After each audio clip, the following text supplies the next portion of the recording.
আমাদের এলাকায় আমার সবচেয়ে পছন্দের জায়গা হচ্ছে এই নার্সারিটা।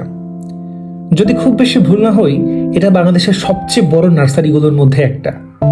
এটা মেনলি আর্মিরা পরিচালনা করে।